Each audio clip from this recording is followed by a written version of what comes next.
We're at the Bio on the Bayou Bullpen KOL interviews with key opinion leader Wendy Overton from Endios Bio. Wendy, it was such a pleasure to meet you earlier today. I'm so glad to welcome you to Bio on the Bayou for your first time and to your first Bullpen KOL interview. So it's like a whole bunch of firsts for you this week. It's crazy. And you're in several really exciting new roles. But the one we want to talk about today is Endios Bio. Before we get to that, I want to learn a little more about you and your background and how you got here, because your story is fascinating. I got a preview earlier, so a sneak peek. It's cool. So I've been in the entrepreneurial community for about 15 years, and my experience includes working with startups, accelerators. I was a COO of a venture-backed startup for a while. Most recently, I was part of a competitive program to compete for the rights to commercialize some IP out of CU Boulder. And you won. I did win. So you're a badass. I did win. One of them out of, I think the original cohort was like 115 that they recruited. Oh, wow. Very cool. Yeah. And the IP that I'm working with, a scientist who has discovered a new druggable target for ALS and has patented 2 therapeutics to treat that. And we're very excited because to me, the science is extremely interesting, and I'm passionate about it because I had a friend die of ALS last year. So I feel very strongly about that area, that it's very important that we get some therapies out there. And what's exciting is that the market, there's a lot of support right now for these therapies. There's good support structure right now for early clinical trials, and there's a lot of momentum around it right now. And I'm excited because this new discovery that she has, it's very interesting and compelling. Well, and it's you. In New Orleans, ALS has a really high profile because of Steve Gleason. So I know you know that. So hopefully, those kinds of levels and the patient engagement that I think we see now that you don't with many other diseases, people think about it, having a high level advocate, which is, I hope, helpful for you as well. Very much so. And when ALS kind of hit the scene, everyone started to become more aware of it. There was Ice Bucket Challenge, and we're doing that everywhere. And actually, I think that's kind of been the 10 or 20 year anniversary. Yeah, so it's crazy how long ago it is. It seems like 5 years ago, but with COVID, you're like, no, it was a long time ago. Yeah. What's a little frustrating is, despite all the good efforts of all the smart people that have been working on this, there's not been an actual cure that's out there. But there's a lot of interesting progress.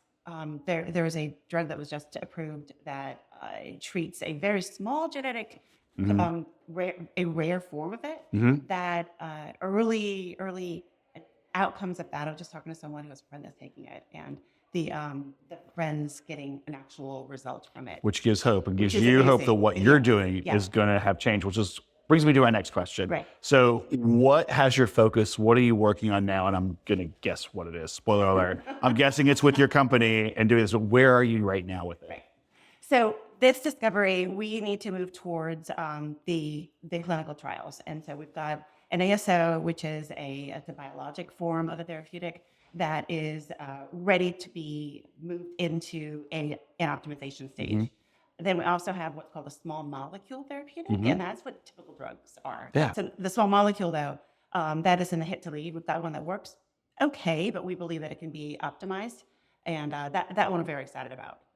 And what's interesting about this target that we've discovered is that it's an endogenous retrovirus. So it looks almost exactly like HIV.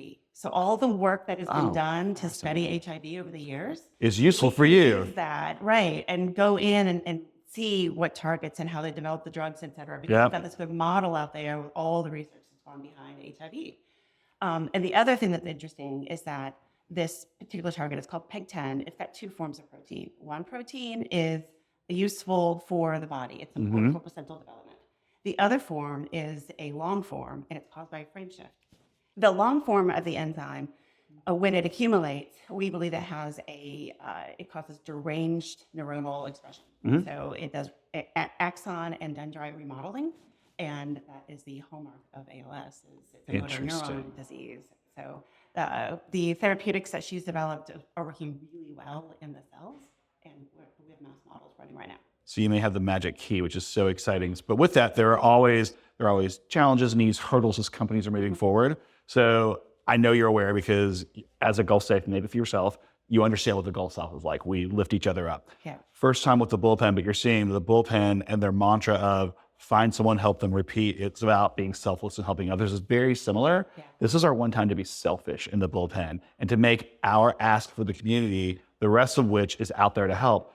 What are the things you need the most help with right now? How can people assist you in potentially finding a cure for ALS? And we all hope you are.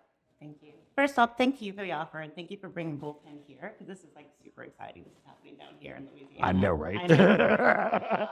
I know. So my ask would be, I have a couple asks. One is that obviously in the world of therapeutics, most people go for non-dilutive funding, and all that's well and good. We are doing that. However, in the world of non-dilutive funding, those grants take forever to get, and once you get them, and it's still another year.